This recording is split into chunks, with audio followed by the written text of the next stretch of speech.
This is the rubbish that the Boris graph kind of imposes on the environment. I mean, this is the pack of rubbish that is foisted along with the Saturday edition of the Boris graph. And it is an absolutely criminal attack on the environment. There is nothing, absolutely nothing in these. How many of them? So this is the one about the homeless, so-called homeless charity crisis,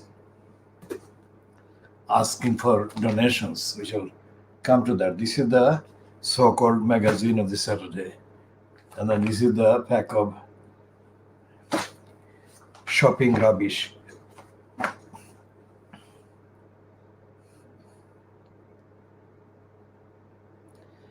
And there is a thing from the legal and general on the thing called power of us. It's not power of us, the people. It's a complete, absolute lie. People don't have the power. They're being lied to. And this expensive paper containing how many pages? This is the thing called luxury. I mean, anyone from Mars or anyone from outside of the UK would think that 10 million people, 10 to 15 million people who are suffering from poverty and lack of necessary income, basic income, and health service, that none of this exists. This is like the Financial Times on the Saturday saying how to spend it. And the Financial Times distributors shortchange the people who buy the cover price of, pay the cover price of £4, which I did yesterday. They didn't have that. So the reference to what the contents were could not be cited yesterday. And we didn't broadcast an edition on Saturday. That's a different aspect. But the Financial Times didn't have that magazine. So it costs £4 for this Saturday, 5 December and Sunday, 6 December edition. UK £4, Channel Islands £4, Republic of Ireland £4. Now, this is surely charging too much from the ordinary seeker of reference materials. So this is the Financial Times, and it does shortchange readers, as I said, or buyers from the outlets quite regularly. And then the features on there is a thing called House and Home, FT Weekend. This is a lie as well. But it's based on the lie about the complete corruption and the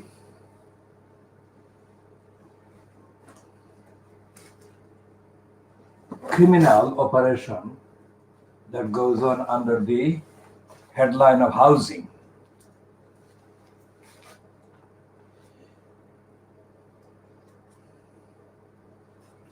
And these people, crisis, are carrying they're distributing this one through the Mail on Sunday as well, Mail on Sunday magazine.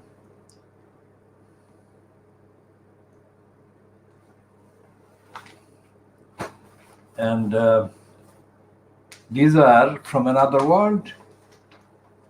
These are not from the East End of London. And the Torygraph has got the same crisis in the Sunday Torygraph, that is.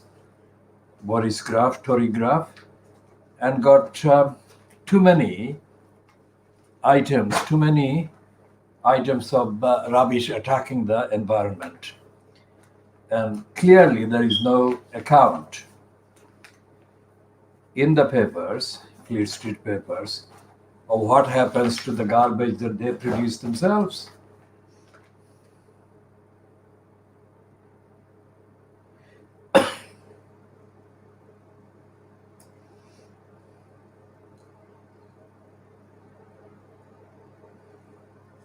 And they've got a whole promotion for Dido Harding. This is the kind of nepotism and corruption that is part of the Boris Johnson cabal.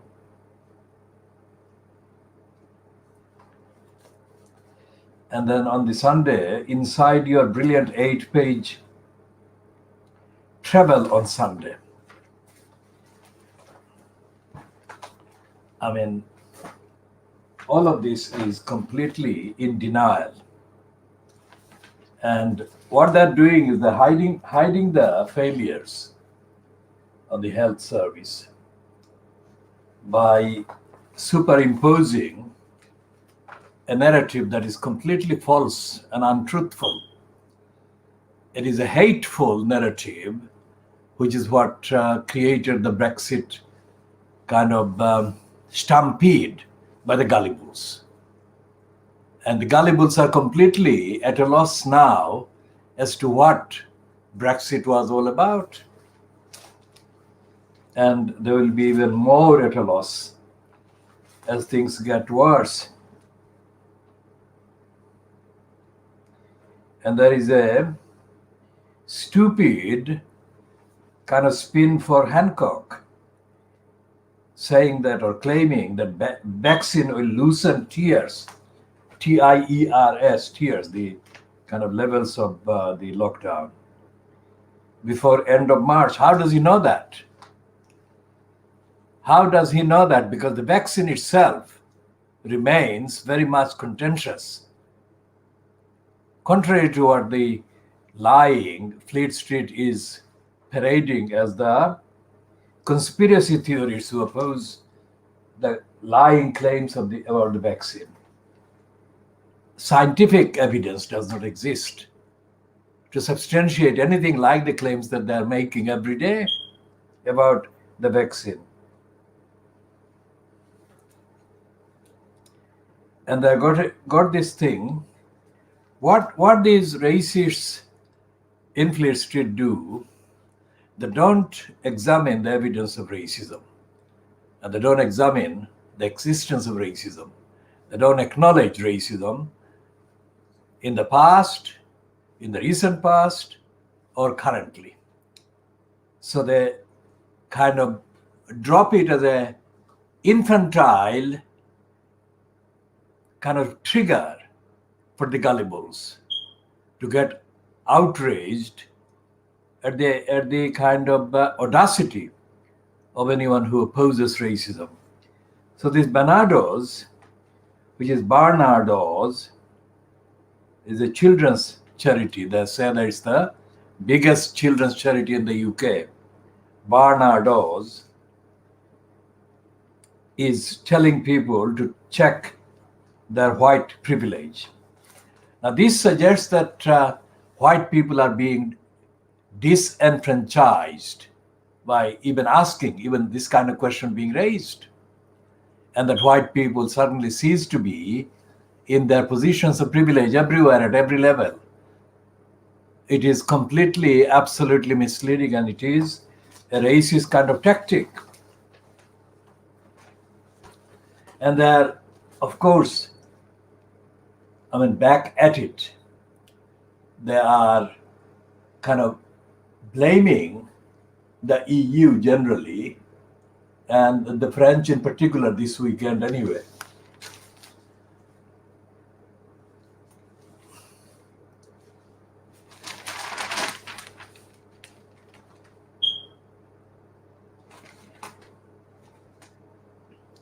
All right, there is a piece in the Sunday Boris graph on page 3.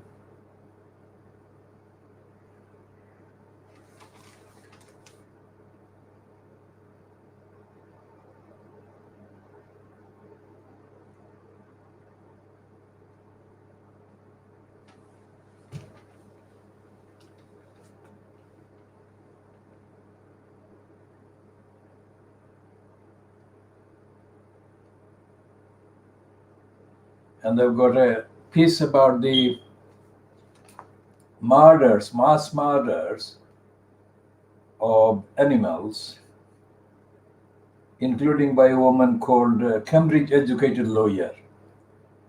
And they're saying that Cambridge educated lawyer revealed as top trophy hunter. Now, what is the point of referring to her Cambridge education? Are they saying that Cambridge education is a mantra, is a kind of secret dose that is injected into them while they're at Cambridge or are linked with Cambridge, and that their morality is established in them, ethics is established in them because they are linked with Cambridge or Oxford?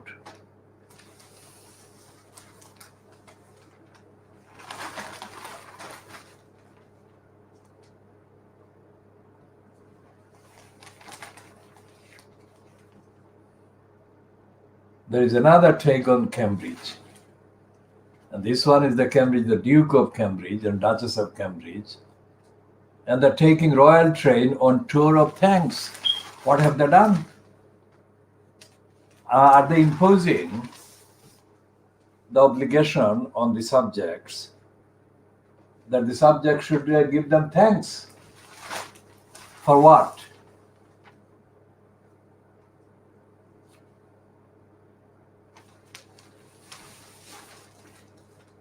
And there is another one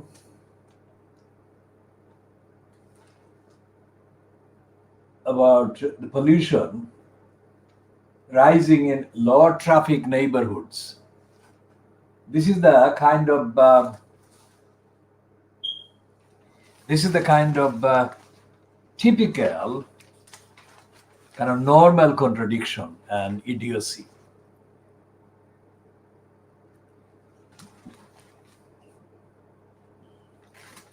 Because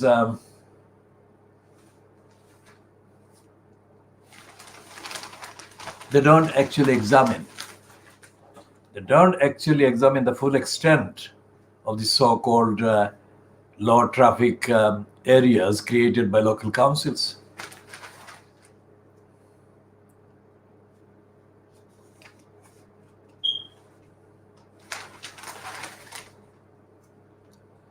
And they've got a piece about Liverpool's elected mayor, Joe Anderson, being given bail, released on bail.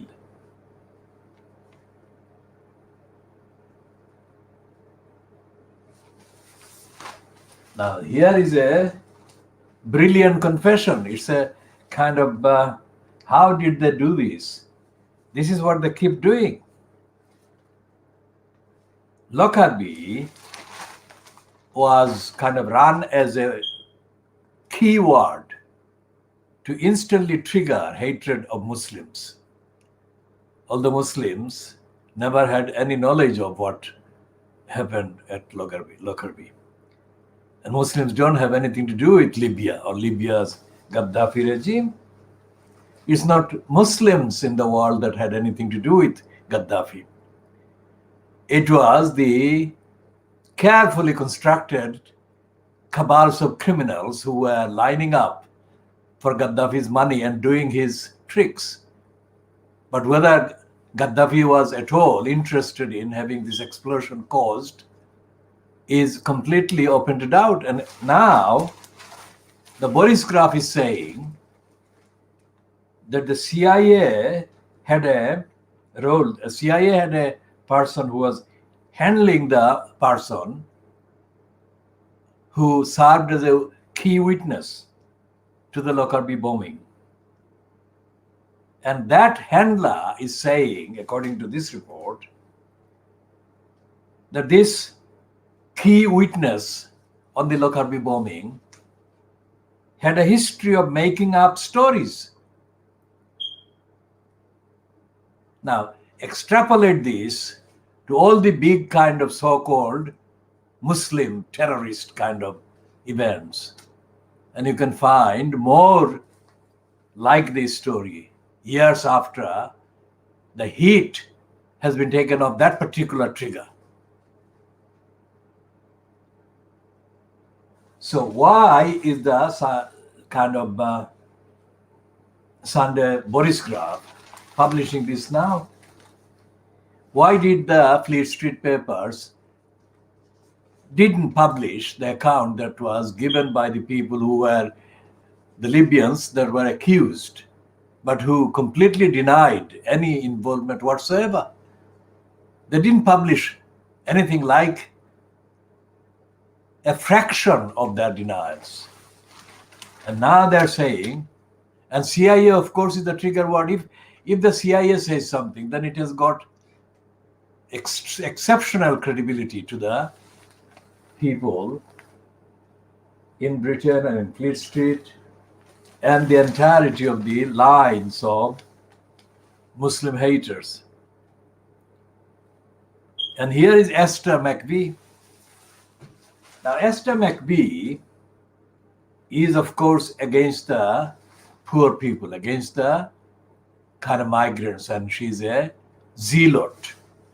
And she is talking about Bernardo's out of line teaching white privilege. I mean, she would, of course, object to anyone talking about racism and the privilege that white people are given.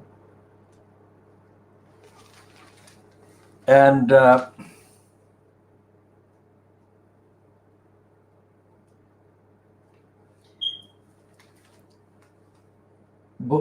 this Nigel Farage is saying, the headline with his name on it says, "I will put an end to the green roads madness."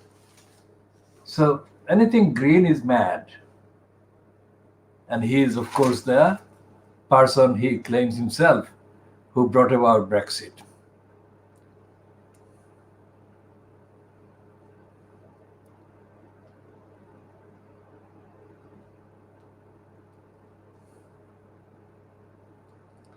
And there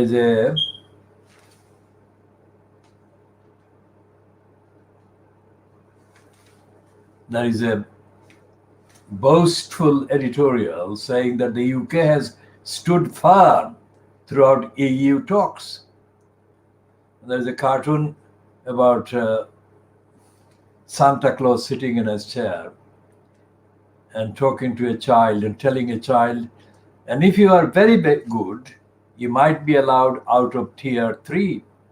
And the child says, "Look, I hate to break it to you, but that's just made up nonsense." Now that is really the summary of the Boris Johnson cabal's propaganda, and also about the kind of over-the-top lies that are being peddled as serious news by the Boris Graf Sunday and Boris Graf on weekdays.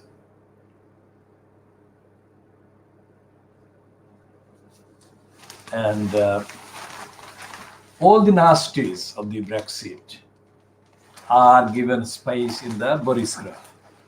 Daniel Hannan, the nastiest MEP that ever was, and the liar, is there also.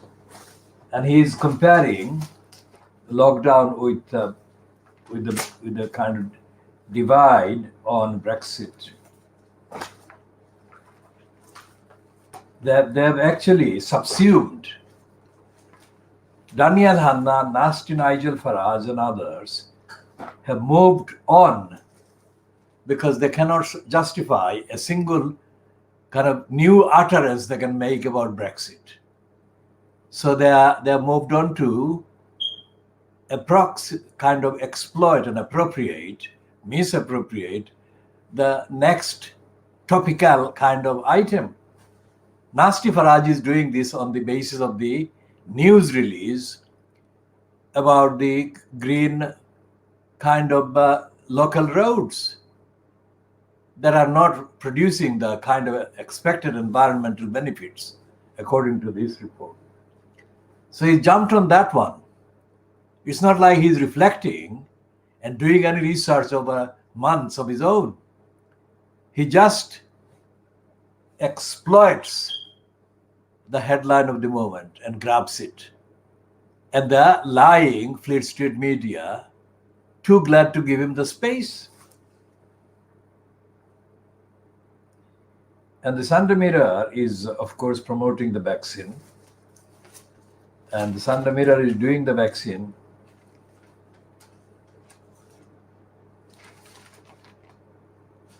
as part of Keir Starmer's kind of policy of collusion with Boris Johnson. But the actual headline that is on page 6 should have been on the front page. The disabled to lose £2 billion in Tory benefit freeze. I mean, that is a lie.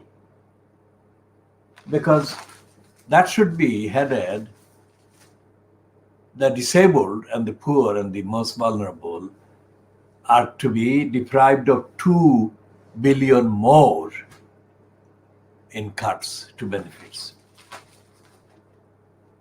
But the Sunday Mirror or the Daily Mirror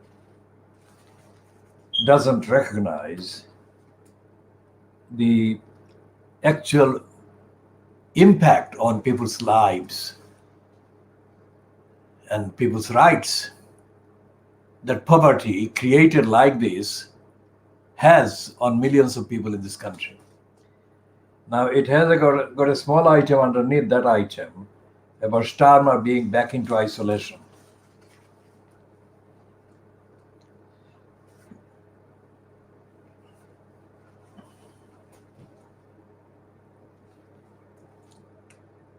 And they've got Dennis McShane, the former MP,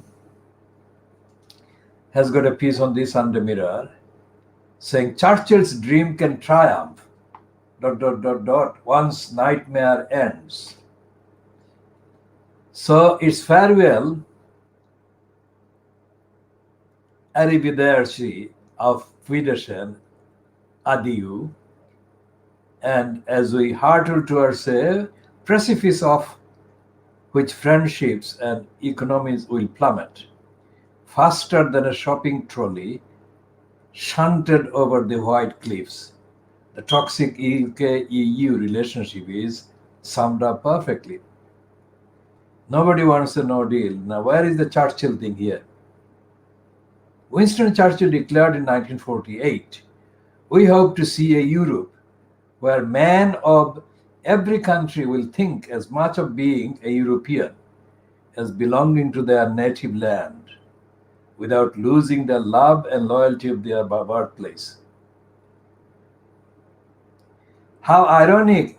It is Churchill's #1 fan and bargain basement impersonator Boris Johnson driving the nail into its coffin. When we did join in 1973, it was without enthusiasm. On January 1 that year, a new dawn awaited, and polls found the nation bitterly divided. Sounding familiar? But prime ministers did want to the trade benefits and all the rest of it. Now,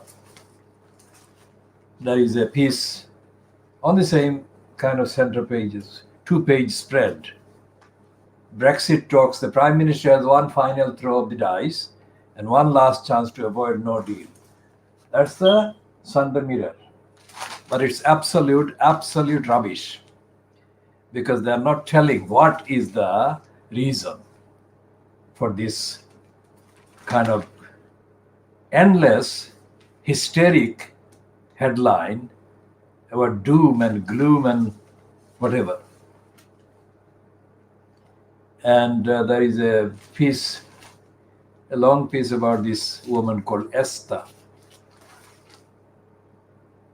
backpacker Esther Dingley. Her aunt has said that she probably has been kidnapped.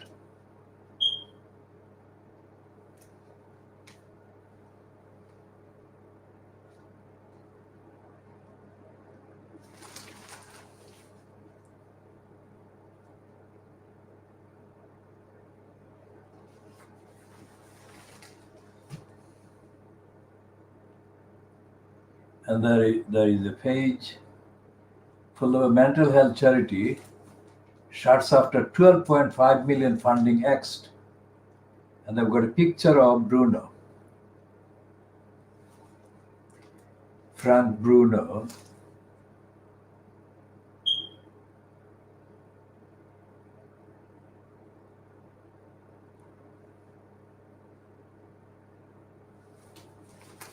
Who is featured as part of the campaign about mental health.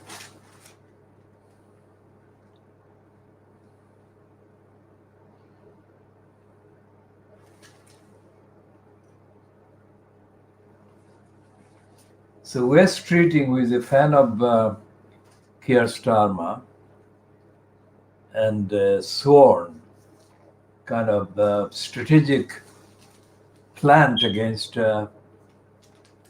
the Labour Party, doing anything in accordance with the Labour Party's founding aims and objectives, is appearing as a guest columnist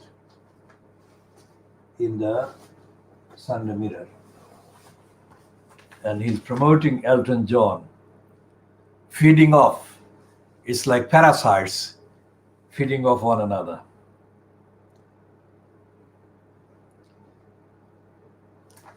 And this is a Daily Star on Sunday talking about the jungle. And I've got on page 2, which should be on page 1.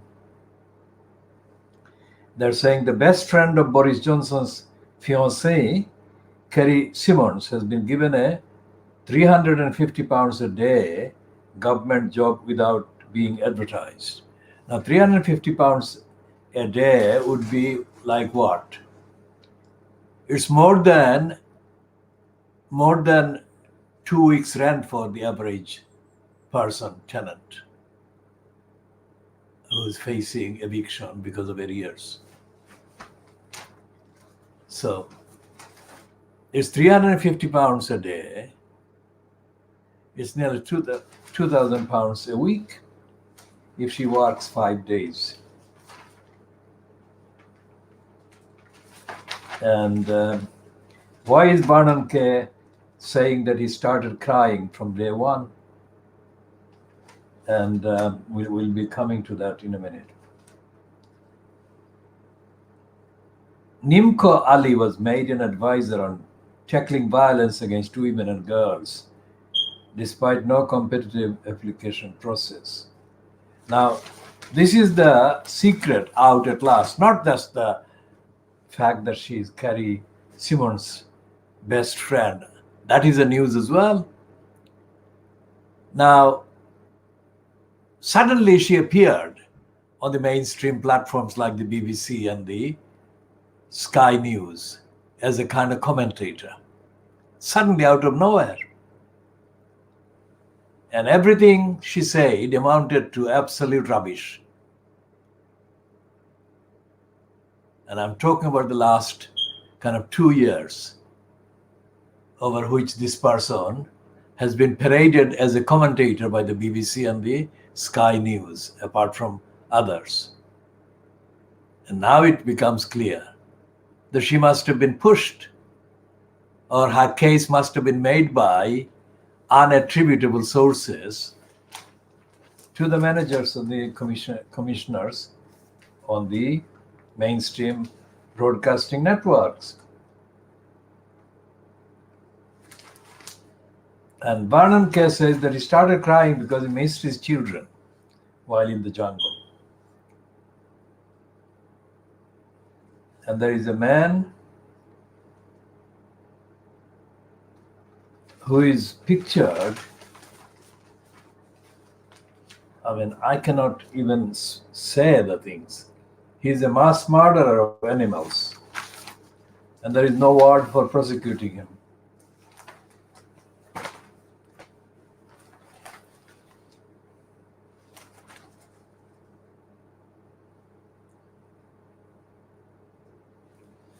And there is a thing called Clowning Street.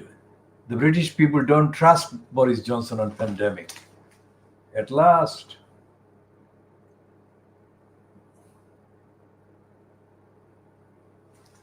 And there is a tearful kind of piece by this stupid Daily Star on Sunday.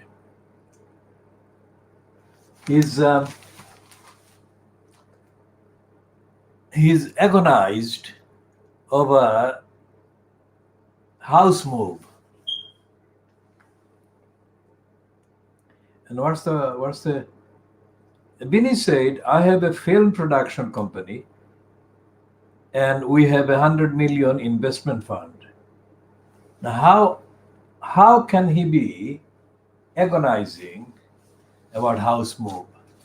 Does he know what housing loss and agony are? He of course doesn't. But our concern is about the Daily Star on Sunday. These morons don't have any context, no understanding, and no idea about the millions of people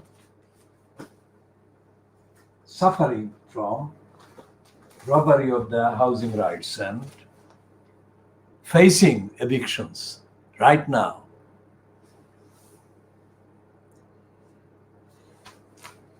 What kind of headline is that? I mean, shouldn't she be assumed to be getting the vaccine ahead of anyone else?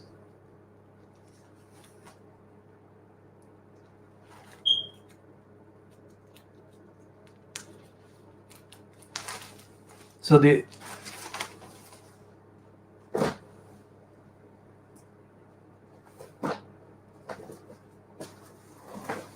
when I said that this is the world exclusive, Khoodeelaar campaign world exclusive diagnosis of the British press, we mean Fleet Street, which is the London-based, London-centric, Little English, Little England agenda peddling pack of lies. Let's say currently there are 10. Kind of weekdays, there are 10. On the weekends, there are 9 because of the FT publishing Saturday and Sunday together. So on average, let's say there are 10 titles. And that is not including the evening, no standard, and the Metro. The Metro is the morning, and evening, no standards is supposedly the evening. And there is another one called the City AM. Excluding those 3, the ones that are regularly available on weekdays, there are 10 of them, with the qualification about the Financial Times as frequency. And the diagnosis is not done by anybody else. No platform, no broadcasting outlet does this and has not done anything like this. And the Khoodeelaar campaign has been part of the movement defending the community in the East End of London. Now that movement is decades old, and it predates by decades the appearance of the internet, where we are broadcasting this one, and the appearance of most of the accessible kind of television programs or channels, because the internet has actually altered the accessibility of so much of what used to be terrestrial television, which would not be accessible without the access provided by the internet technology. So we have been, the movement defending the community in the East End of London, have been diagnosing the British media, the Fleet Street and the BBC. And we say BBC because we started doing it before there was a Sky network. And we started doing this way before there was an ITV kind of equivalent. The ITV had, during the 1970s, the ITV had a thing called What the Papers Say. ITV and BBC have kind of alternately and hosted this kind of slot. And the two most kind of remembered by our campaign as hosts are Brian Inglis, INGLIS, Brian Inglis, and Paul Foote. There were others, but these two remain among the more remembered presenters. Now, at the time that they were presenting the slot, I mean, most of the kind of broadcast used to be on Thursdays. At the time they were presenting, that was the only slot doing anything like that. And then came Channel 4, and Channel 4, into the early years of its broadcasting, started in the 1980s, had a kind of similar thing and had a right to reply kind of thing. We shall come to discuss, diagnose right to reply in Channel 4 and update on it in due course later, not necessarily this edition. So the actual channel that, or the slot, maybe 15 minutes, that looked at the newspapers, Fleet Street mainly, was called What the Papers Say. And then it became disowned. I mean, it was shifted or shafted, if you like, around. And it wasn't really given a permanent slot by anybody. It did the tour, being chucked out of by the ITV and then by the BBC, and it was hosted briefly, I think, and I have to check that one, by Channel 4 itself. And what we noticed throughout was that it wasn't anything like the rigorous analysis that it should have been. It could have been, and it ought to have been. And it had no excuse for not being so, because the evidence is what it could rely on, and the evidence was absolutely undeniable of the corruption by Fleet Street, the collusion by Fleet Street, complicity by Fleet Street in covering up the lies and the distortions and the criminality and the inventions and the fakery of not only the British government, but also British institutions, other institutions and agencies, right across the board. So what we are doing, Khoodeelaar campaign, is covering the areas that have not been covered before, for the reference, for the evidence, because the evidence exists undeniably, because we are talking about the printed contents on the one hand, and the contents have got two sides. One is the facts of what they actually contain, and one is the fact of what they leave out. So one side is the contents and the other side is the left out. And I've got this one, which is remember, this is the one that is the Sunday Times has got, and we shall be talking about Joe Anderson in Liverpool in a minute. And they're saying this is a fast track 100 COVID-19 edition. And they're saying that just the job for a swift recovery. That's what they're claiming. And they've got Boris Johnson suitably, falsely kind of dressed up there to suit the propaganda line, to give the gullibles, the brainwashable people the idea that he is the man doing the job, getting it done. That is a pack of lies.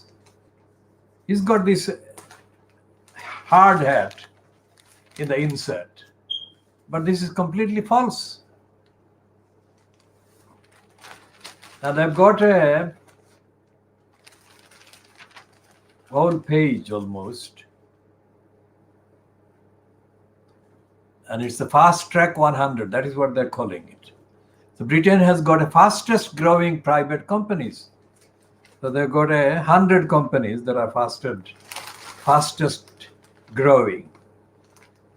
Now, just like the Financial Times, this is about money, this is about business, but this is not about poverty. This is not about robbery, and this is not about homelessness. This is not about housing, kind of robbery of housing and homelessness, degenerate estates and sink estates, and the corruption and criminality done by the local councils in creating housing corruption and criminality, doing housing corruption and criminality. And they've got everything is unbelievable hype. Nobody should take this as a serious kind of informative, fact-based journalism. This home thing is a complete con. And they have no shame. They've got continental drift. How to beat the Brexit deadline and move to Europe. Can you believe this? They're admitting that Brexit would be bad news for people who want to move to Europe. On housing. How can they be doing this? 4 years they've been kind of parading this lie about against free movement in Europe, within the EU. And now they're saying that Brexit would stop them moving to Europe. So they must hurry up. How brazen can they be? How shameless, how illogical, how corrupt and criminal, and how unaccountable.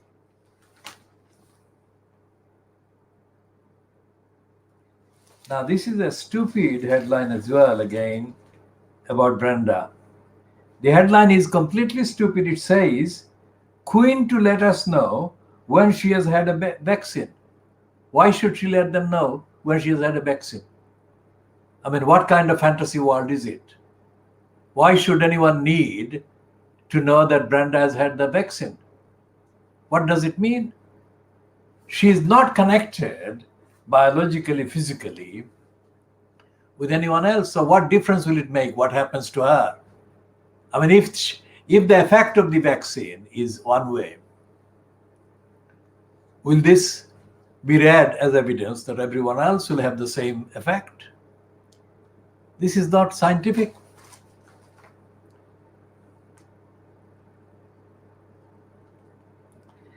And there is a very small cartoon by Newman, which is absolutely much better at explaining. It says, expecting Brexit to cure everything may be a bit premature. Now that is it. These Brexiteering liars are doing this. They're saying that Brexit will cure everything. And that is what the gullible millions have been fed.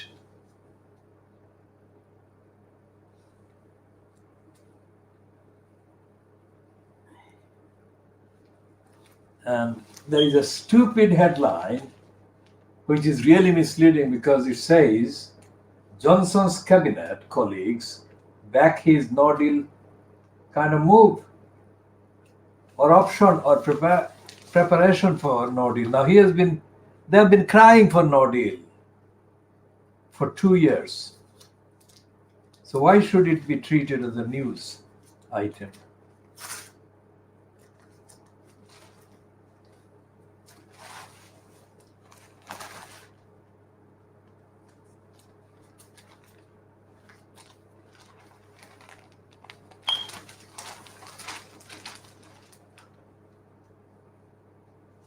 So where is Joe Anderson being asked to resign? Yes.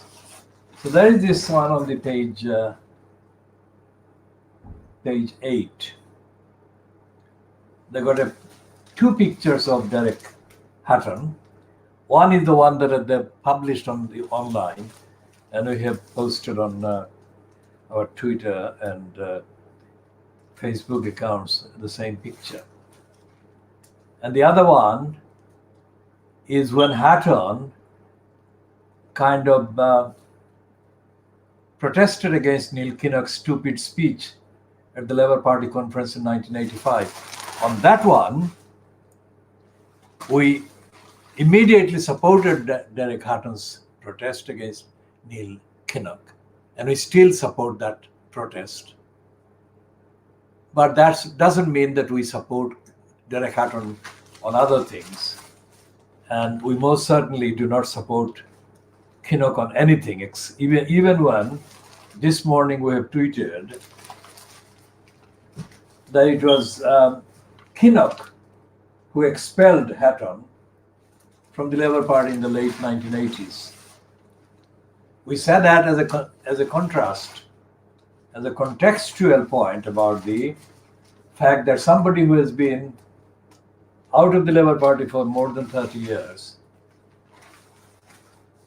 to maintain such a close relationship with Joe Anderson, the Labour mayor, elected mayor of Liverpool, is unacceptable. And it is totally wrong of Anderson and Hatton to have been so close.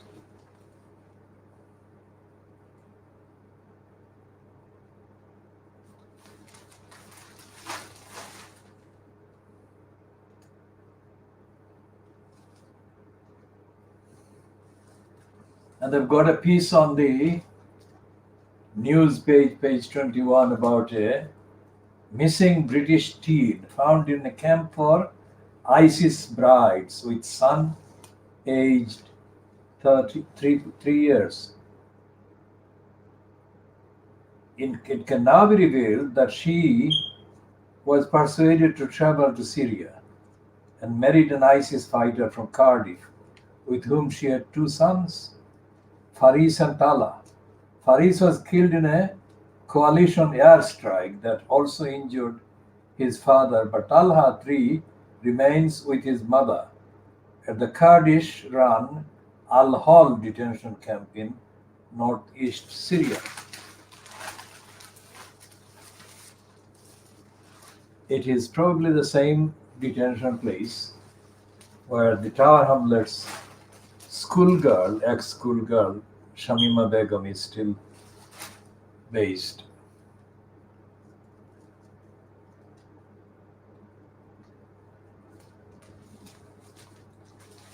And they've got 2 pages against Macron about Brexit and promoting Johnson.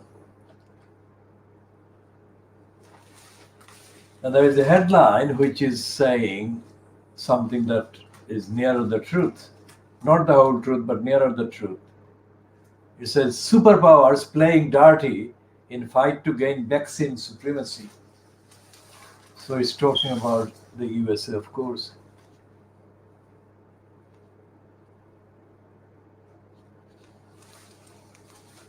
And Rod Little is talking about women should be sent to do a man's job.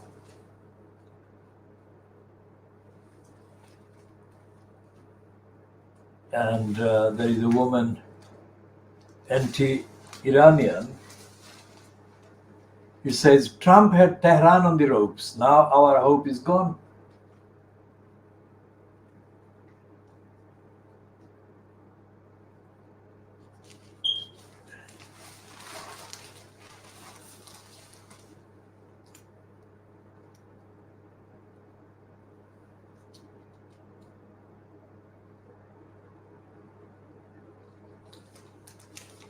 And Camilla Long doing a stupid piece again that the other morons have done,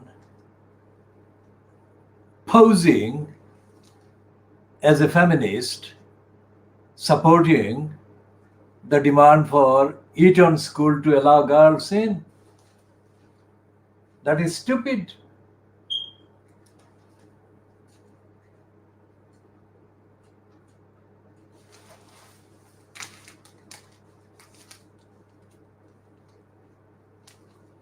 And Matthew Said, the completely corrupt, self-seeking, kind of mixed race moron, is doing a suitable PR for capitalism.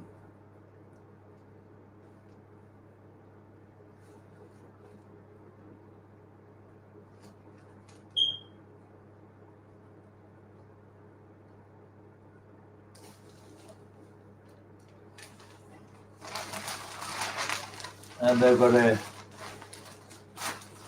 promotional piece for the big thief, Philip Green.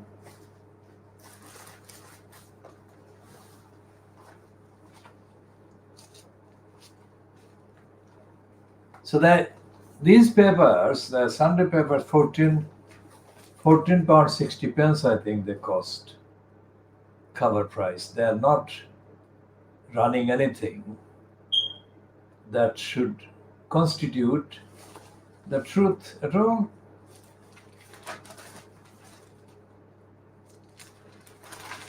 I mean, the fact that it has been the Fleet Street literally copy scripted lines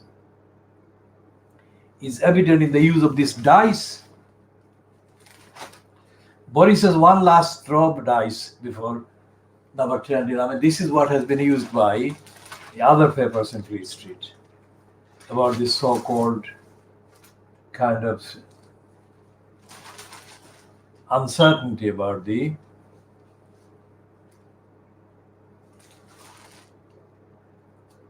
negotiations over Brexit.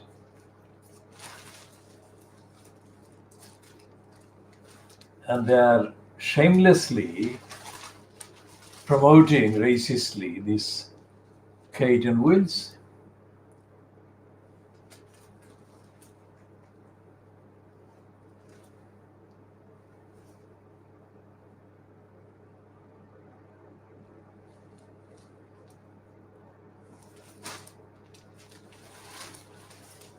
And there is more attacks on the Eton School head teacher.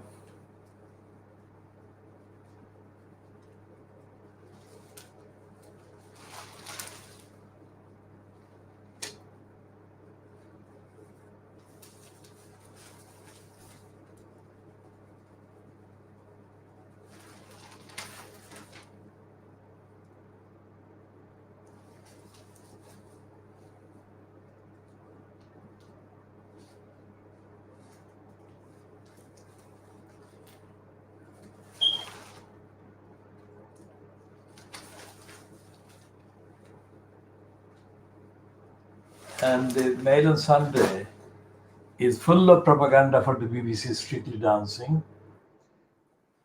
and for the High Streets with Nigel Havers. And it's against the Crown, the so-called documentary about the monarchy, which the Fleet Street is actually condemning the Crown every day according to the wishes of the Crown, the monarchy.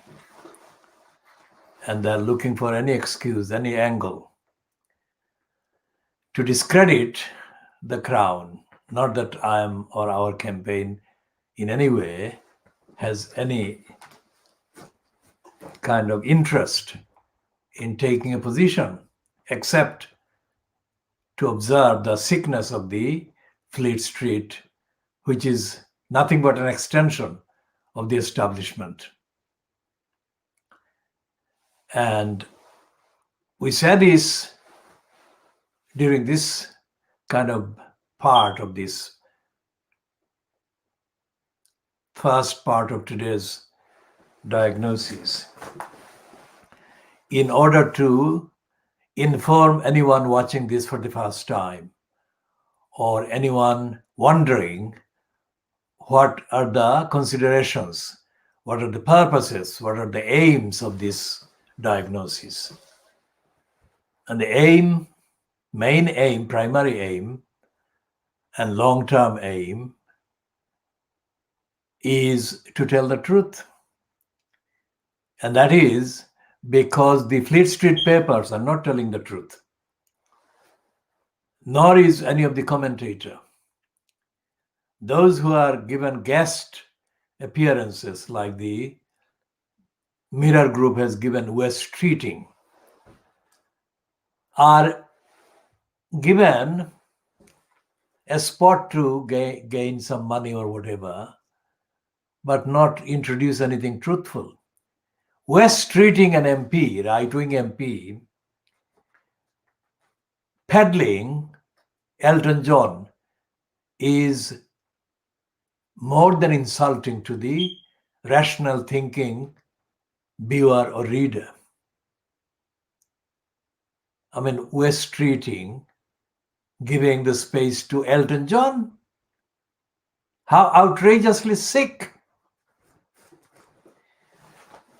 How many people in the parliamentary constituency in East London that West Streeting has the career in the name of? How many people are in low income? How many people are in dispute with the local council? How many people have got complaints about crime and antisocial behavior? How many people have got complaints against the local government ombudsman? How many people have got complaints against their MP? West Streeting, has he got the courage? Has he got the honesty to even make a list of those? We don't expect West Streeting to confess to his lying and fakery and opportunism, but he can make a list of complaints, categories of complaints that the people have. So what we are doing is giving a contextual diagnostic update on how the Fleet Street newspapers are telling lies and not telling the truth. And we are saying that this role by the Fleet Street papers is centrally relevant to the perpetuation of the majority of the people who are gullibles, whose brains are washed by these kind of lies. So the printed papers are lies and also subliminal lies, because, as I said, they tell the lies and also hide the truth. So that has a sublime kind of double impact on the brains of the gullibles and the majority of the brainwashed people.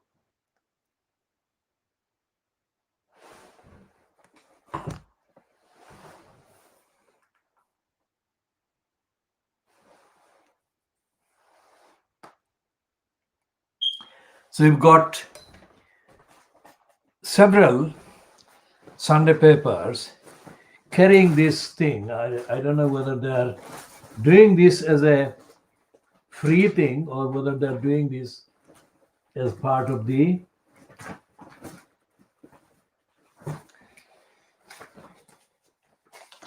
advertisements, maybe reduced rate. This is the one, and it's the envelope that is carrying the message from the, what is it called? It's a registered charity. It's called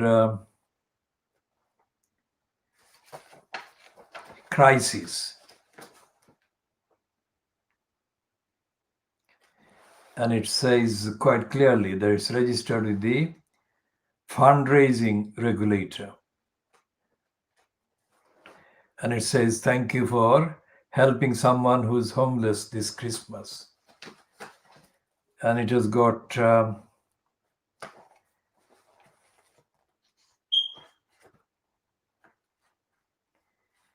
is a picture of a man, a white man, and it has got an alleged quote from him. His name is given as Phil, and he is saying in the quote, without crisis, that is the name of the organization, I would have been isolated on my own.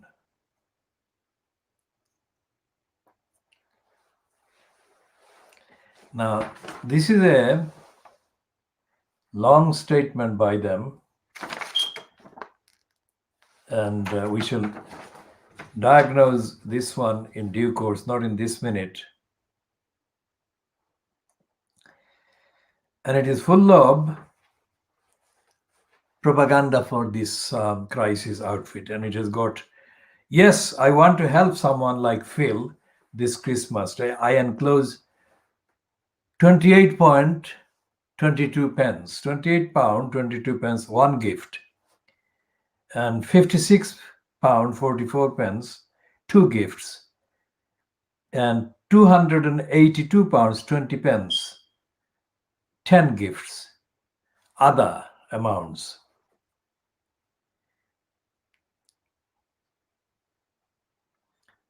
And it has got all the bureaucratic things sorted. UK taxpayer, non-UK taxpayer, gift aid, and all that.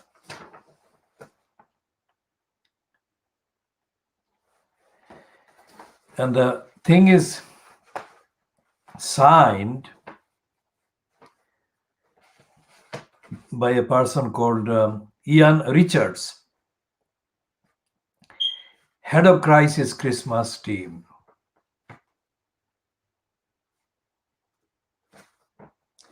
And it is saying, this is the list of things that the gift of a crisis Christmas will give someone who is homeless access to, 1, a place to stay, 2, friendship and support from volunteer befrienders, number 3, essential food and festive treats, number 4, phone and online counseling, number 5, Christmas activity packs including arts and crafts, games and quizzes. The next one is fitness and well-being programs.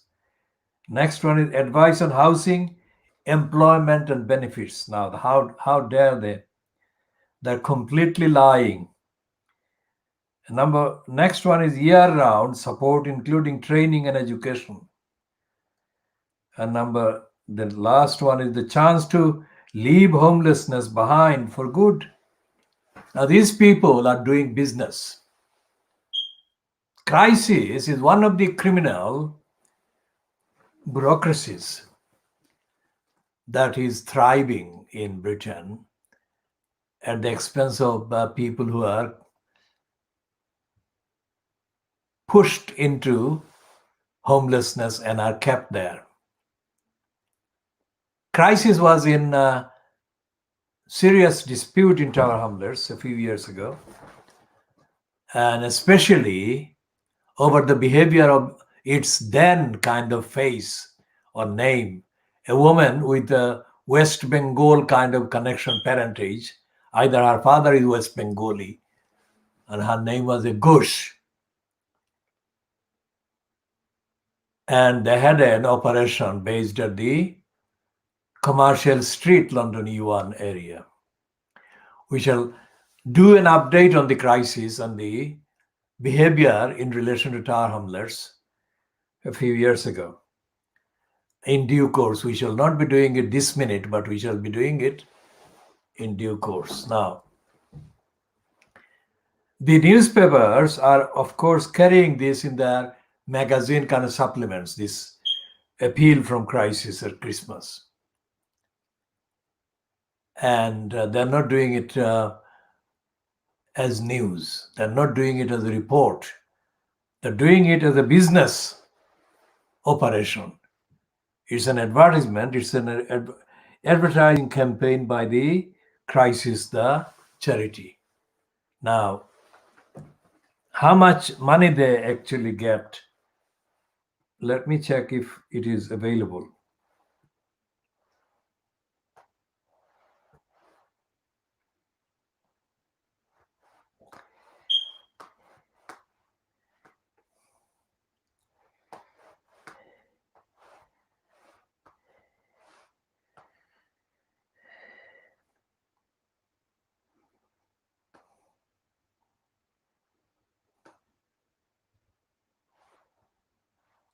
All right, now this is the entry on Wikipedia, says that it was founded in 1967. And the focus, it says, is delivering services to and campaigning for change on behalf of single homeless people in the UK. Now, that is absolutely unjustifiable because it hasn't. It has claimed, but it hasn't campaigned.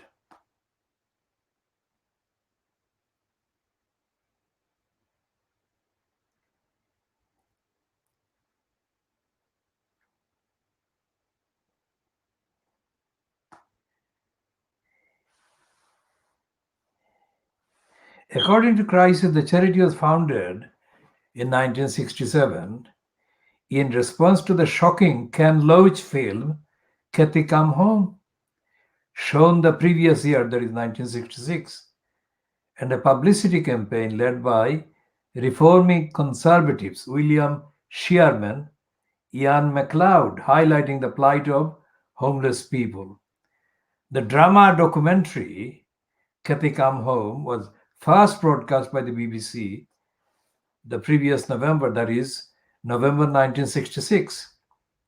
Since the 60s, Crisis has evolved to meet the changing needs of single homeless people, campaigning for change and delivering services to help people find a route out of their homelessness across the UK.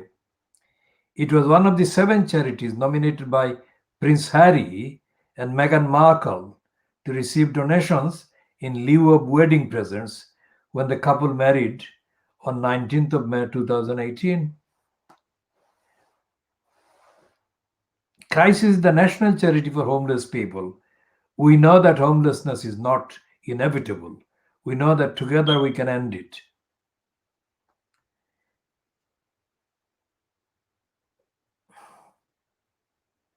And it is absolutely full of utter, total lies about its role. And the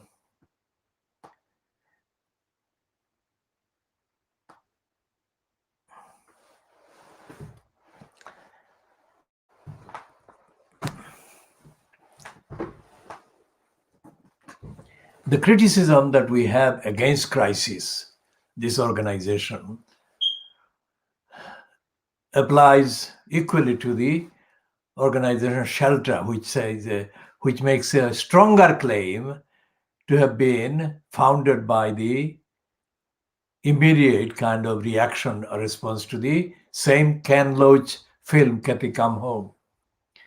In previous editions, we have discussed at length the racist liar Des Wilson of Shelter, and my particular exchange with him in the mid 1980s at an event held in the St. Bride's Church off Fleet Street in 1985. And my kind of accusation against Wilson that he was a racist and the shelter was a racist organization was kind of challenged by the Daily Telegraphs. Then 1985, Boris Johnson wasn't even born, I mean, in any sense, publicly born, that is. And this idiot from the Telegraph said that he had watched me at the County Hall of the Greater London Council, where he had seen me confront the leadership of the GLC, Ken Lying Still Livingstone, as if my challenging Ken Lying Still Livingstone amounted to my having less credibility as an opponent, as a critic, as a commentator against the racist shelter and the racist Des Wilson. So anyone watching this now, 35 years later, should think about the length of time I have been diagnosing these criminals at every level. Not only the actual corrupt outfits like Shelter and Crisis, but the GLC, of course, and also the most ardent anti-Ken Livingstone and anti-Labour, the Daily Telegraph. Even that antagonism to the lying still Livingstone disappeared when it came to the Telegraph racist decision whether to confront me or to support me or back me. There was no way he was going to support me or back me. That's the divide. It was a divide created by his own depth of racist idiocy and ignorance and stupidity. Because everything I said against Ken Lying Still Livingstone has come true and was going to come true. And everything that the Daily Borisgraph now then said in the 1980s about Ken Livingstone and the GLC failed to materialize because they were motivated by the kind of stupid hatred of the left, so-called, and the GLC and the Labour Party, not basing their opposition to the GLC on evidence, far less on the needs and the rights of the people, ordinary people of London, that the Ken Lying Still Livingstone fronted cabal at the GLC was betraying. So the Borisgraph has not changed. It is as stupid now as it was 35 years ago. And in both contexts and both references, I am directly involved in unmasking its stupidity and ignorance.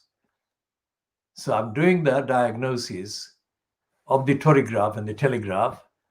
Well, I've been doing it for longer, but in the context of the reference to the crisis, the homelessness charity crisis, I've been doing it for 35 years.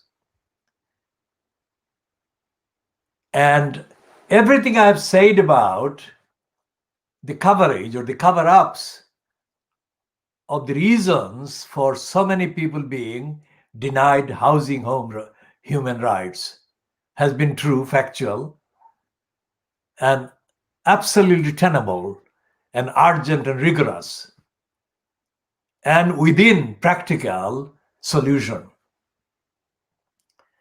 In comparison with what I have been saying, what the Daily Torygraph, Borisgraph, the Guardian, the Mirror, the Daily Mail, and others have been saying has been lies. And nothing has changed in their kind of approach. They have not found any correlation, connection between the thing that causes something that is caused. The causation, the correlation, the actual decision of the problem creators, for example, the local councils. Because they don't want the right wing, the racist papers, like the Boris Club, like the Daily Mail, like the Sun, and the rest of Fleet Street, they don't want to identify the decision makers that cause the shortage in housing, homelessness. And behind this general kind of theme lies the fact that the United Kingdom, the government, the state, is treated as being impune, rather treated with impunity, let's say, from accountability, on the fact that the dozens, in this context, let's say the dozens, because there are actually, in detail, there are hundreds, but in the main, there are dozens of obligations that arise from the UK's status as an active signatory to dozens of international declarations, conventions, charters, agreements, and treaties. All of these have effect. All these obligations have effect on the quality of service, the quality of facilities, the quality of support that ordinary British person gets from the British state. So when millions of people are deprived of housing rights, human rights, hundreds of thousands are on the streets, homeless, and more than 1 million people are under threat of homelessness, of eviction, and millions of people are in poverty that prevents them from being able to pay the capitalist rent. This is something that cannot be solved by making donations like this crisis or the shelter is asking for. This can only be solved, and I'm saying this is part of the diagnosis. Nobody is saying that. Nobody else is saying that. None of the housing charities, so-called, is saying that. None of the members of the House of Peers who make outrageously unjustified and criminally sick-making claims that they understand the plight of the people in homelessness and under threat of housing human rights. The only way housing can begin to be solved as a problem, and homelessness with that one, is if housing is removed as a tool for making money. Housing cannot be treated as a business. Home cannot be a business as well.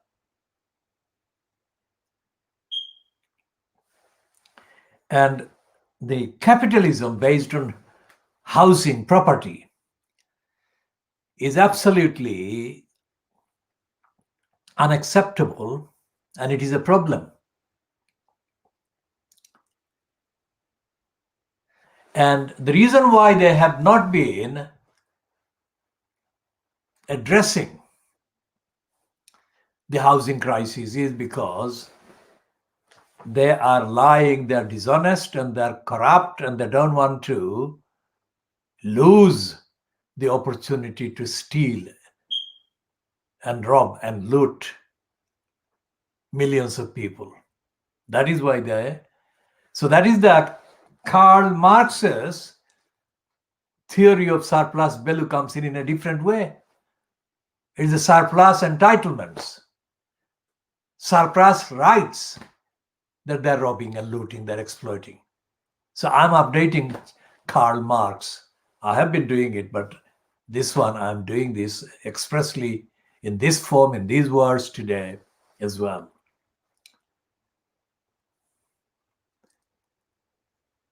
And there is no sign in the Labour Party that they understand that making statements against homelessness, against evictions, is not the problem solver.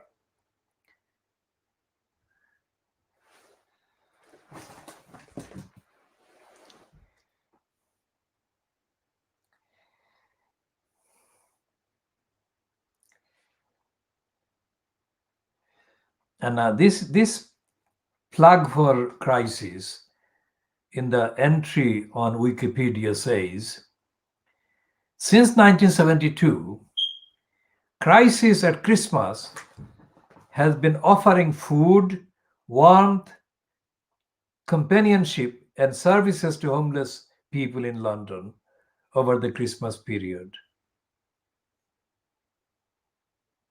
And it says, the project is run almost entirely by around 10,500 volunteers, making it the largest volunteer-led event in the UK. In 2016, about 4,600 homeless people come through the doors. All buildings used as Crisis at Christmas centers are temporarily donated. Services offered to homeless people at Christmas include internet access, entertainment, food and drink, healthcare, opticians, podiatry, dentistry, natural healing, and hairdressing. During the key winter period, Crisis at Christmas has centers in London, Edinburgh, Newcastle, Coventry, and Birmingham. Now, all of this is lies. For a start, where do the people go after Christmas? Do they go back to the holes, to the caves, to the jungles? Do they disappear under the channel? Into kind of channels that are underground, underwater, kind of links to the European kind of mainland, and to the surface during the Christmas. How idiotic! Because they are not treating these people as human beings. They're not treating them as worthy of having homes, having lives, and they are treating these people as having no life, which are protected by for example, this declaration, the European Convention of Human Rights. Whatever the grammar, because it has been changed, it was called for a long time European Convention for Protection, European Convention for the Protection of Fundamental Freedom and Rights. And they have changed it, and they have changed a kind of grammar as well. Whatever the grammar. The charter contained in the convention, the list, the articles, the crisis list that is contained in the Wikipedia entry. It leaves out all of those. It doesn't have any of the articles. So the entry is done openly, brazenly, in defiance, or by denying the duties and the obligations the UK state has to these people, whatever the number. If there are 10,500 volunteers in 1 year, one Christmas, then how many homeless people supposedly have they catered for during that particular Christmas crisis? They might be claiming, based on that kind of claim, they might be claiming that they have serviced at least 50,000 people or 40,000 homeless people across the particular region. How dare they? Where do these people go to after the Christmas? They are exaggerating and misstating the physical and the material and the emotional meaning and significance and application and reality for ordinary people of Christmas. They are misdesignating Christmas as a whatever number of days when the weather changes into a magical form and the environment becomes completely kind of like out of this world, and everything becomes sweet and glorious and whatever. That is not the case. Christmas is actually experienced as a propaganda, as a slogan. Nothing special happens. When it comes to food, when it comes to sleep, when it comes to security, when it comes to housing and feeling at home. And there is nothing in the Fleet Street papers, either on Sunday or on a weekday, that actually even mentions this gap that I'm mentioning, I'm analyzing. And there is nothing in the proceedings of the House of Commons or the House of Peers that actually deals with what I am spelling out and articulating and explaining.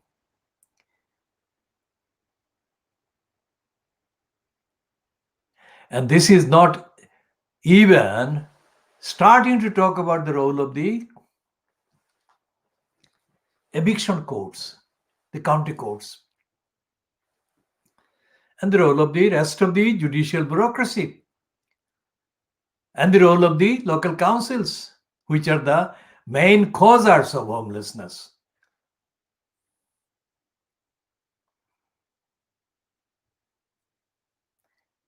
And he's not even talking about the role of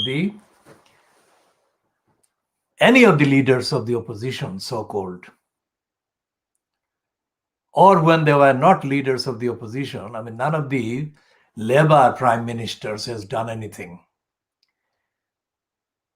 to remotely represent what I have articulated and outlined today, let alone what I have been arguing for a long time. And I'm saying, and I'm asserting, that these people are doing the criminal job by leaving all these people out of the obligation to be accountable, to account for their jobs, for their roles in creating homelessness. None of the minutes of any of the London councils or English local borough councils or parish councils, whatever, none of the councils can say they have said anything like what I have said, even in this one single broadcast. And I have been diagnosing local councils for a very long time. Local councils in England, mainly.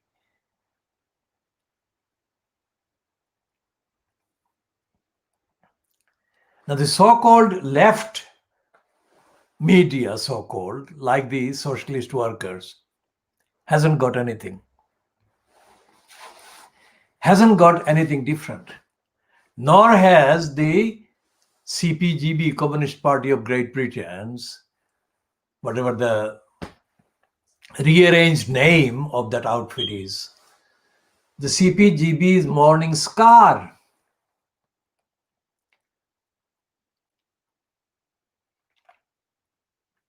I have to find the necessary money to subsidize them.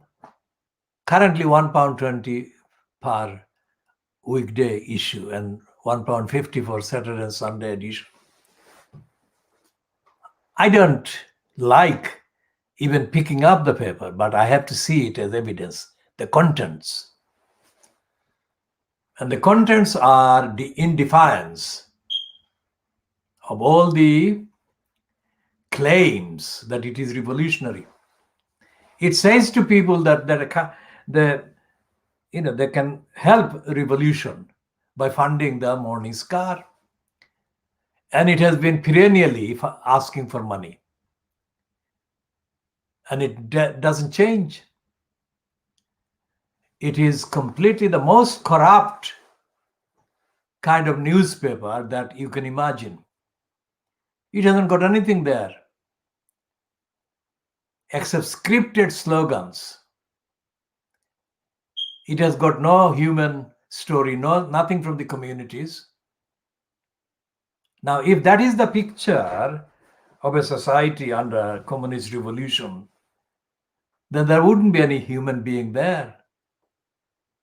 They would do what Chairman Mao did. They would get rid of millions of people. And there is, of course, no news about China's treatment of the Uyghur people and the other people that the Chinese Communist Party has targeted. There is no news in the Morning Star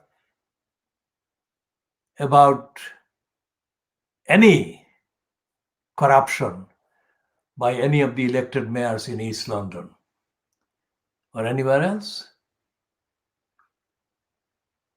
So the Morning Star apart and the socialist W whatever, the other so-called left outlets are as bankrupt and as stupid and as ignorant. Why should it be just me noticing these people's bankruptcy? Why isn't there another kind of commentator? Why isn't there a channel other than this one that is actually going through the facts and the evidence?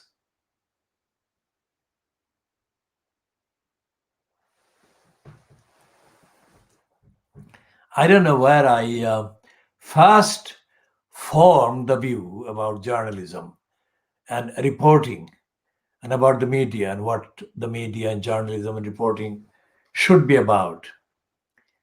But very early on,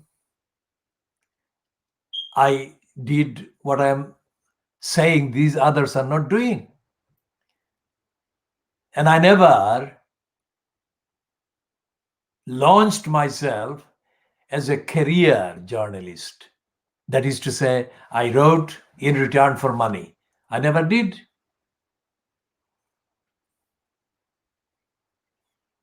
I never did write in return for money. I write every day, but I never do that in return for money. There is a very serious issue there.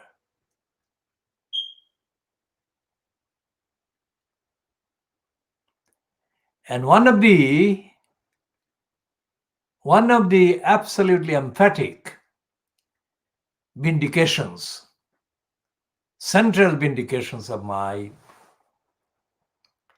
kind of policy has been in the events that have followed my analytical, diagnostic kind of take of the wrongdoings as the wrongdoings were being done.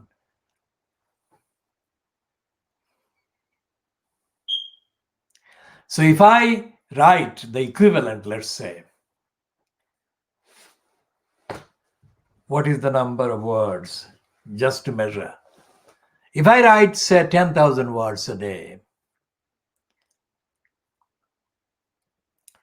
and it is 365 days a year, multiply that.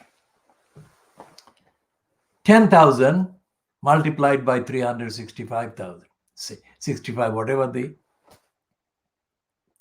final number. So that is the basic rate at which I've been producing every day, quite apart from the other work that I've been doing.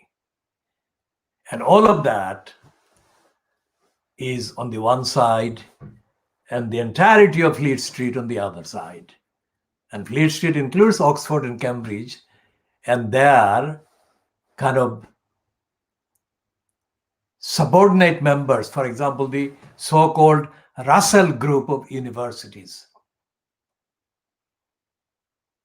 All the communications I've had, and I do have, with UK central government departments are based on evidence.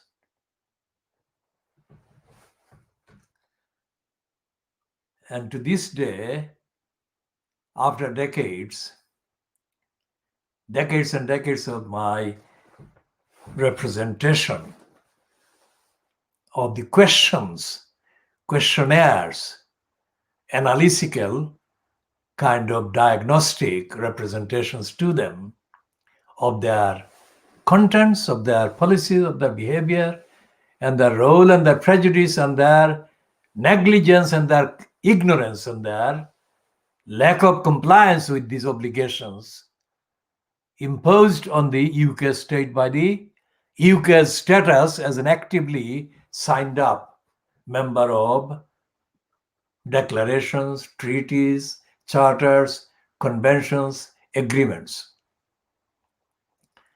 And I have not been sent one single item of evidence by anyone. Not from the people who script the letters on behalf of the Prime Minister, whoever the Prime Minister has been, that I have asked questions of, or of the UK central government departments, or indeed of any of the courts, any of the judges or the judiciary. Surely, they must have evidence to refer to, and they can't. They haven't. And this does not include the communications diagnostic that I make regularly to various so-called private organizations, corporates, entities, and of course, to local councils, to members of parliament, and others.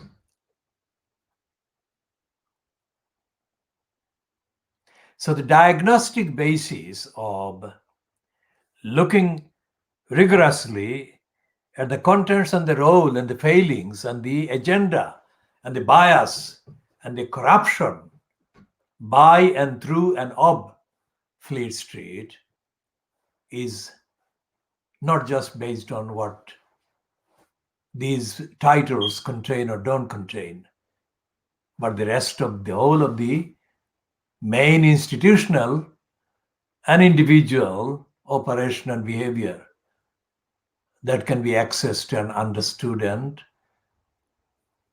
discussed and diagnosed in society.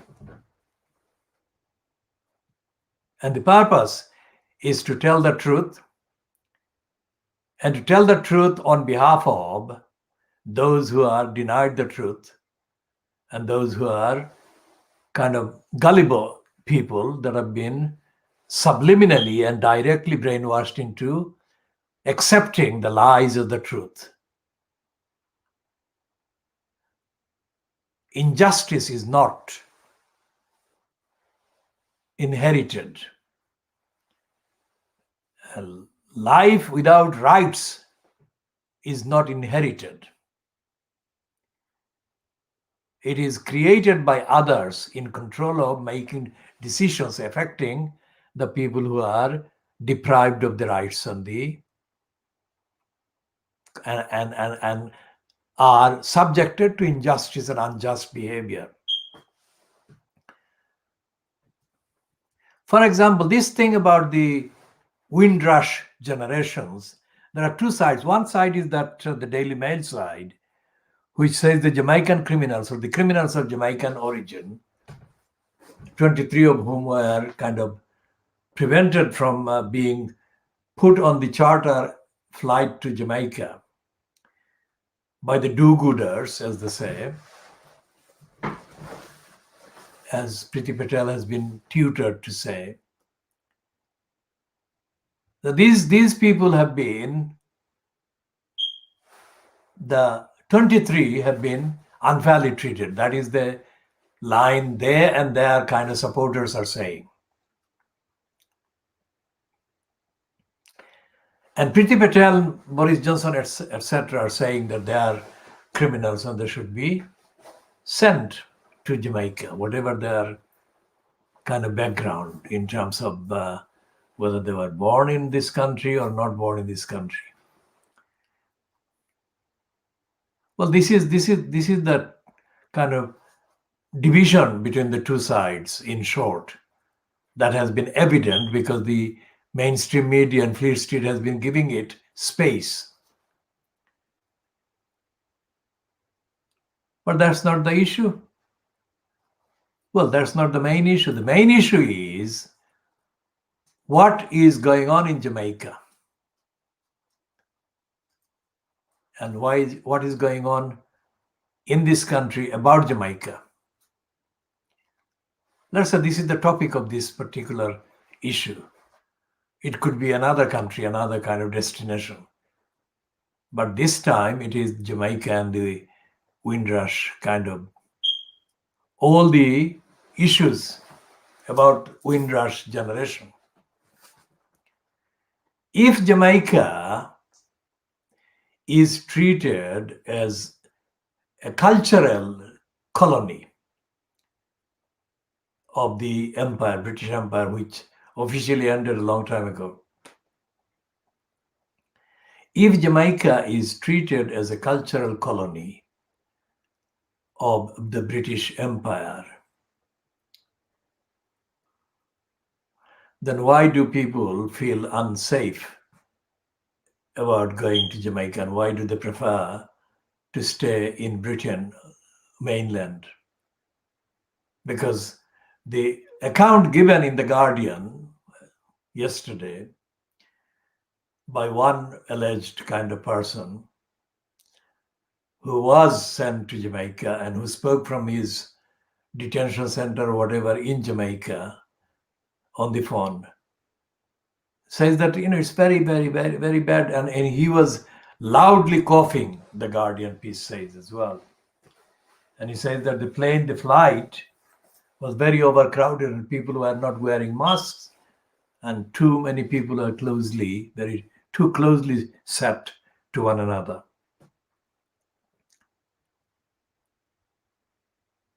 All in all, Jamaica is not something that people are looking forward to going to, let's say. So isn't Britain failing in its cultural imperialistic kind of role? What has happened to Jamaica since the empire ended officially? Why has Jamaica remained one of the main kind of islands in that part of the world where crime is the main kind of factor? Who is responsible for that? And why an independent Jamaica has been the land or the island for so many Jamaicans murdering so many other Jamaicans? Where is justice? Where is independence in Jamaica? Who cares about Jamaica? And you extrapolate that set of issues and apply that set to the lives of, let's say, young people, say under 30 currently, who are of Jamaican descent, whose parents are Jamaican, whose great grandparents are Jamaican. but who are born here. And look at the knife crime. Look at the gun crime. Who is responsible for looking at these? No, not the London Metropolitan Police, not the British Parliament. They are, but not the first ones. Have the people who have featured now as the supporters of the 23 Jamaican convicted criminals being taken off the plane and protected from that flight to Jamaica, do they have anything to say about the knife crime, about the gun crime, and the criminal behavior that goes on among people murdering or attempting to murder other Jamaicans? If they have not been, why not? And how is that acceptable in the context of the claim these backers, including Naomi Campbell, reportedly making that sending those people to Jamaica would be unfair? I mean, how is it fair for these people to stay silent about Jamaican young people carrying out murderous attacks on other Jamaicans, other Jamaican young people?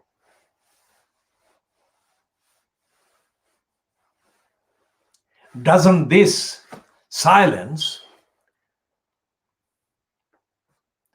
undermine their widely reported concern for those 23 convicted Jamaican criminals and their claim of Priti Patel being unfair to the Windrush generations, the real Windrush generation people? Who is going to stop this culture of Jamaican young people hating other Jamaican young people so much that they're prepared to murder them? And for what? Why hasn't the British government or the Home Office investigated this? And why hasn't there been an identification of the real cause behind this?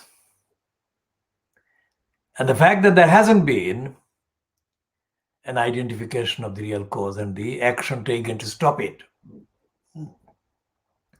doesn't that show a kind of laissez-faire attitude towards the people of Jamaican origin or background? I, of course, say that the Jamaican is being used as a shorthand, could include other people from the Caribbean, other Caribbean islands, and of African origin people. For ease of use, I'm using Jamaica as a topical issue to incorporate in the analysis the details that imply involvement of people from other backgrounds, other island backgrounds, etc.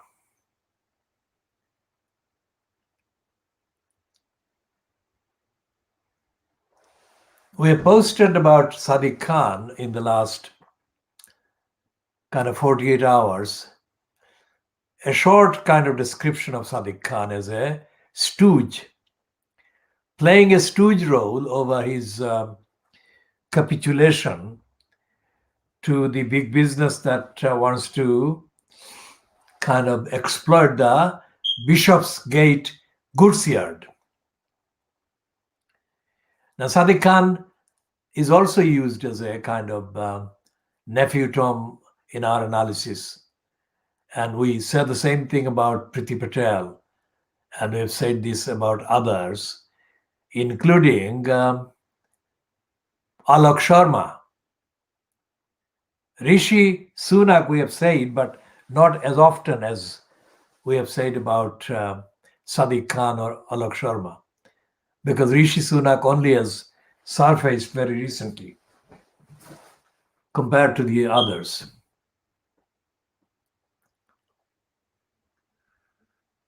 So, what are the black persons in positions given by the state at every stage, whatever the stage is? Elected councillors, elected mayors, school teachers, various capacities. What do they have to say about this violence?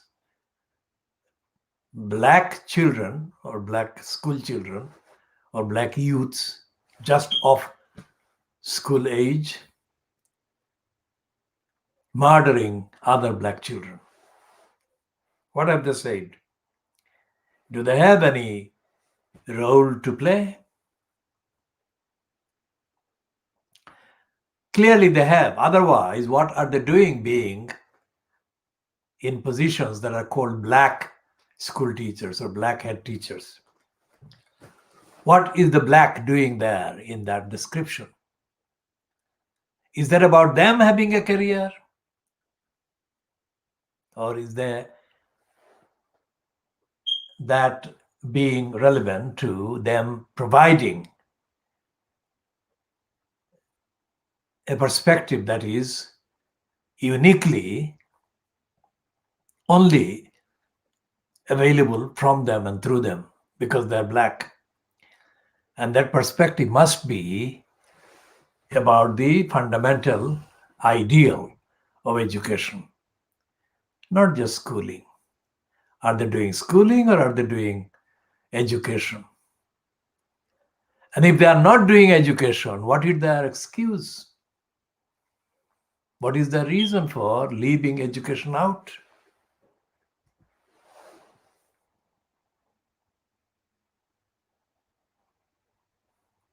There is nothing in the papers. Never has been. Whenever they have either the printed Fleet Street or the broadcast BBC or Sky or ITV, whenever they have at the height of a serious kind of series of events of murders, gun crimes and knife crimes, whatever, whenever they have as guests, either, trendily and completely stupidly, some ex-gang members or somebody as experts, or ex-Met police person, mostly of Afro-Caribbean backgrounds. These guests have not contributed to an analysis, to a narrative that we are offering here. And they have not been asked to contribute anything original. Because the broadcasting outlets like ITV's London kind of news, or BBC's equivalent, and The Guardian, for example, or The Times or The Telegraph, Borisgraph, they are not interested in finding the truth, and they're not interested in finding the truthful answers.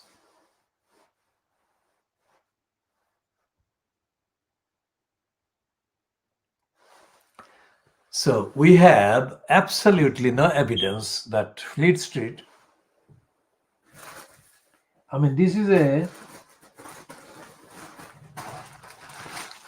this one is the price £2.50 to subscribers, but the general cover price is £3.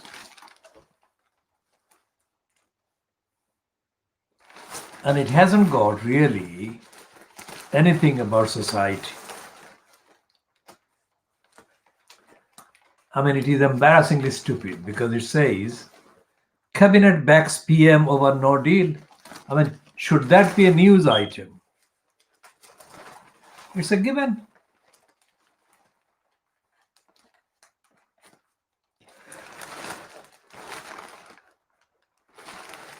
They are saying something that should not be a news item.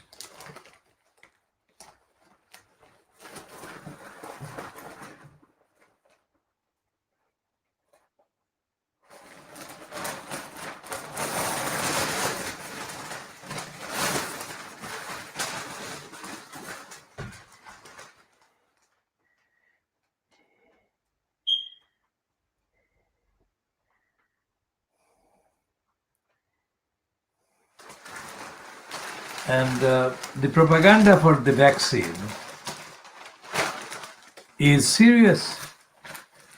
Even Jeremy Clarkson is asking Judi Dench to roll up her sleeve and persuade the people in the country to take the jab.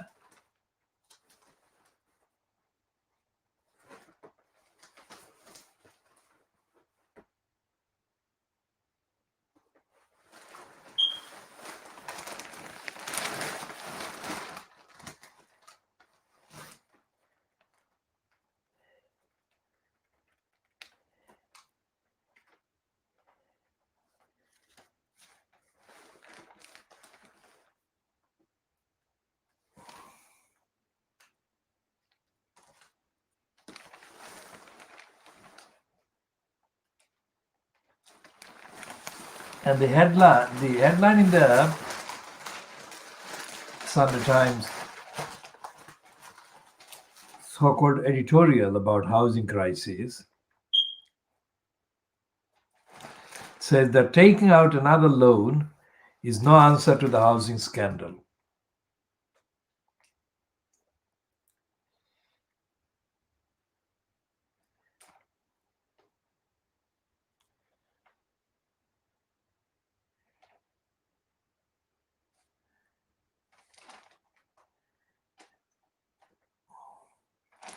And it's talking supposedly about Grenfell Tower, and it's talking absolute rubbish. It's not telling the truth, and it's not going to tell the truth anytime soon. We shall be